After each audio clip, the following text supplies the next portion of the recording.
महाडमधील ऐतिहासिक चवदार तळे परिसरात पाणी समस्येवर आता शासनाकडून मोठं आश्वासन देण्यात आलंय।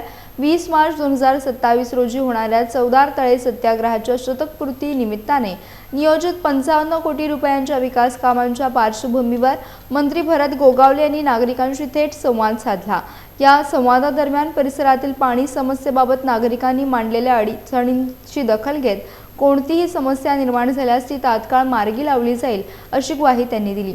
शासन या भागातील विकास कामे वेळेत पूर्ण करण्यासाठी कटिबद्ध असून नागरिकांना कोणत्याही मूलभूत सुविधांचा त्रास होऊ दिला जाणार नाही असं देखील त्यांनी स्पष्ट केलंय। शतकपूर्ती वर्षाच्या निमित्ताने चवदार तळे परिसराचा विकास वेगाने करण्याचा मानस व्यक्त करत प्रशासनानेही या कामांना गती द्यावी असे निर्देश देण्यात आले। यावेळी मोठ्या संख्येने महाडकर नागरिक उपस्थित होते। या तलावाच्या पाण्याच्या साठ्यामुळे त्या आजूबाजूला राहणारे लोक आहेत आणि त्यांच्या विहिरी आहेत, बोरवेल आहेत, ह्याला पाणीचा पुरवठा होतो।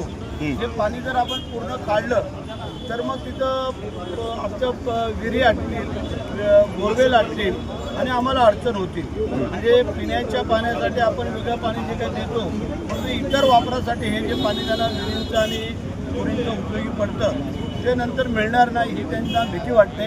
कारण 2021 महापूर आल्यानंतर जे काय तलाव कचरा गाळ काढण्यासाठी साफ केलं त्यावेळेला त्यांना तशी अडचण भासली होती। त्यांची म्हणणं बरोबर आहे, चुकीचं काय नाही आहे, परंतु त्याच्यावरती पर्याय पण काढणं गरजेचं आहे। कारण पुढच्या 100व्या वर्षी जर हे आम्हाला सगळं करायचं आहे